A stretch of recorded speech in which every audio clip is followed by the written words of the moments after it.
Assalamualaikum warahmatullahi wabarakatuh.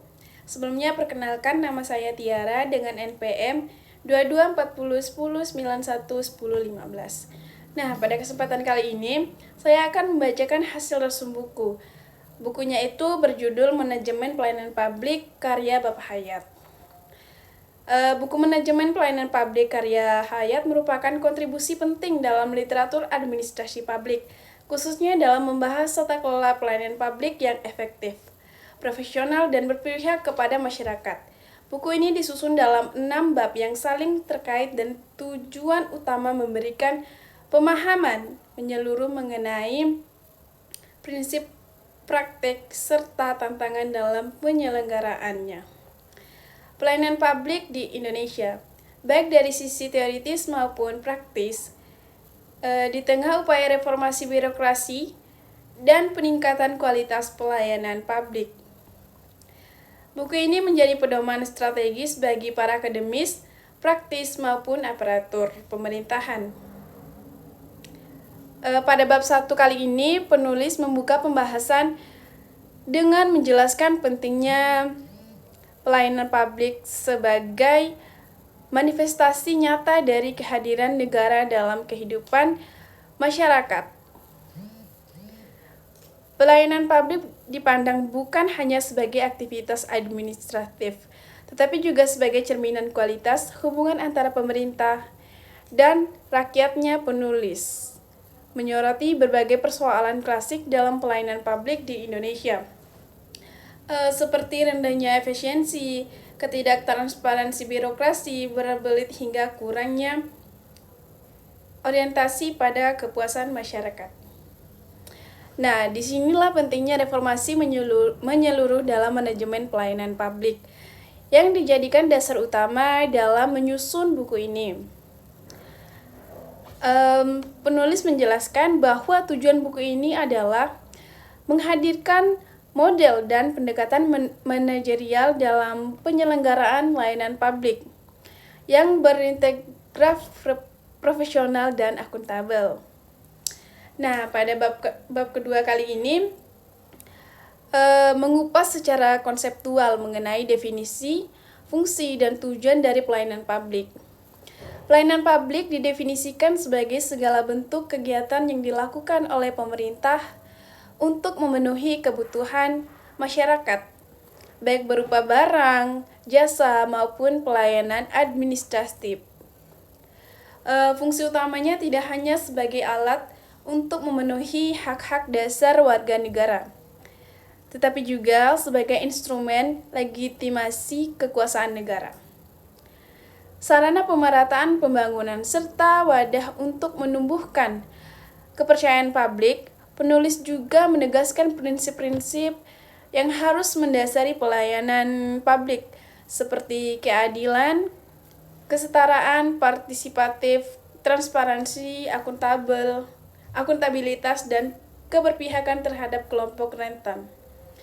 Tujuan akhir dari pelayanan publik adalah untuk meningkatkan kualitas hidup masyarakat secara adil dan merata. Oke, baik, lanjut ke bab 3. Fokus bergeser pada aspek kinerja pelayanan publik. Nah, penulis menjelaskan bahwa kinerja layanan bukan hanya dilihat dari output administratif, tetapi dari seberapa jauh si pelayanan tersebut memenuhi harapan dan kebutuhan masyarakat.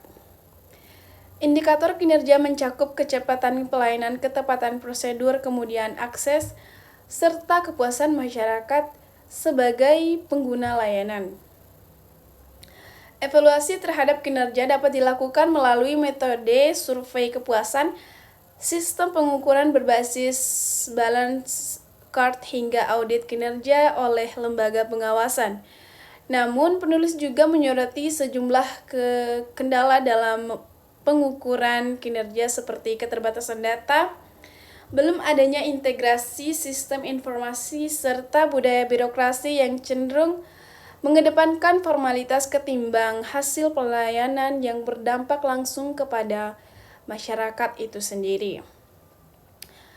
Oke, pada bab keempat, buku ini mengulas tentang pentingnya sumber daya aparatur sebagai ujung tombak pelayanan publik. Nah, penulis menjelaskan bahwa kualitas pelayanan sangat ditentukan oleh kualitas aparatur sipil negara atau ASN yang menjalankannya. Nah, untuk itu, rekrutmen dan promosi ASN merupakan harus berbasis pada prinsip meritokrasi, bukan pada kedekatan politik atau birokratis.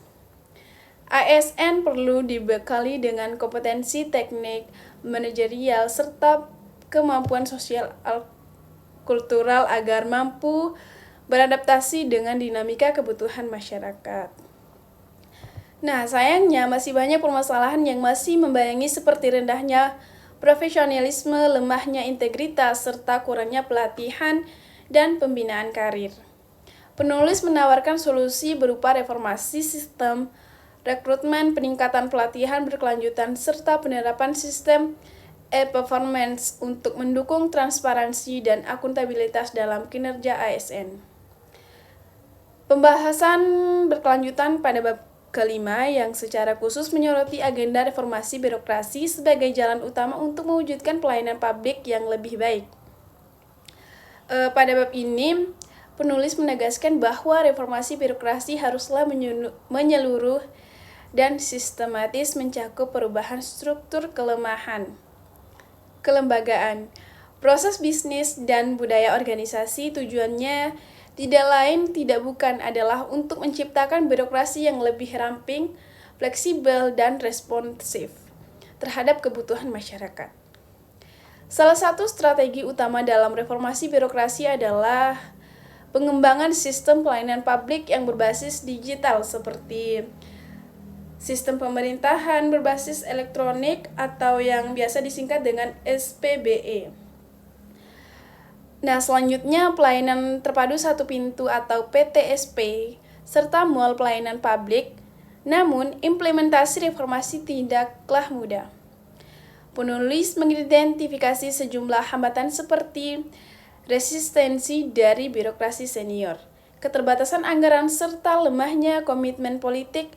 Untuk itu dibutuhkan pendekatan perubahan budaya birokrasi secara gradual disertai dengan pengawasan yang kuat tentunya dan evaluasi berkala. Nah, pada bab terakhir atau bab ke-6 ini penulis membahas tentang penerapan prinsip good governance dalam pelayanan publik. Good governance atau tata kelola pemerintah yang baik menjadi prinsip utama dalam menciptakan pelayanan publik yang bersih, adil, dan efisiensi. Elemen-elemen seperti partisipasi masyarakat, akuntabilitas, transparansi, efektivitas, dan penegakan hukum harus menjadi pondasi dalam setiap proses pelayanan publik. Nah, penulis dalam bab ini menekankan pentingnya pelibatan masyarakat tidak hanya sebagai pengguna tetapi juga sebagai pengawas dan penilai. Penulis juga mengangkat contoh praktik baik dari penerapan good governance ini dalam layanan publik seperti sistem pengaduan masyarakat melalui Febiste atau aplikasi berjudul Lapor. Yang kedua, penerapan zona integritas di lembaga publik serta pembentukan lembaga pengawasan eksternal seperti Ombudsman. Semua ini diarahkan untuk memastikan bahwa pelayanan publik tidak menjadi alat kekuasaan, melainkan wujud nyata dari pengabdian negara kepada rakyat. Secara keseluruhan, bab ini menegaskan bahwa pelayanan publik yang ideal bukan hanya soal prosedur dan sistem, tetapi juga soal nilai-nilai moral, integritas, dan orientasi pada masyarakat. Manajemen pelayanan publik yang efektif membutuhkan sinergi atau antara aparatur profesional, sistem yang transparan, serta partisipasi aktif dari masyarakat itu sendiri. Dengan bahasa yang lugas dan sistematika juga jelas, penulis berhasil menyusun buku ini sebagai Panduan penting bagi siapapun yang ingin memahami, mengevaluasi, dan memperbaiki kualitas pelayanan publik di Indonesia. Tentunya buku ini sangat direkomendasikan bagi mahasiswa administrasi publik, pegawai negeri, penelitian kebijakan publik, serta praktisi birokrasi yang ingin mewujudkan pemerintahan yang melayani dan dipercaya oleh rakyatnya. Nah, itu dia hasil resum buku Manajemen Pelayanan Publik yang ditulis oleh Bapak Hayat. Saya berharap buku ini bisa dibaca oleh kalangan mahasiswa, partisipasi politik, dan lain sebagainya. Nah, saya juga berharap buku ini bisa bermanfaat untuk pembacanya karena buku ini sangat recommended untuk pada akhirnya buku Manajemen Pelayanan Publik karya Hayat bukan hanya sekedar paparan konseptual tetapi juga ajakan moral untuk membangun pelayanan publik yang berorientasi pada kemanusiaan dan keadilan sosial. Nah, buku ini mengingatkan kita bahwa pelayanan publik bukan hanya soal aturan dan prosedur, tetapi juga menyangkut martabat warga negara yang harus dilayani dengan sepenuh hati dan tanggung jawab. Dalam konteks Indonesia yang terus berformasi, pemikiran Hayat memberikan bekal intelektual sekaligus arah praksi menuju birokrasi yang lebih transparan, partisipasi, dan melayani. Baik, itulah tadi hasil resum dari saya. Lebih dan kurangnya saya mohon maaf. Wabillahi taufiq wa hidayah. Wassalamualaikum warahmatullahi wabarakatuh. Bye.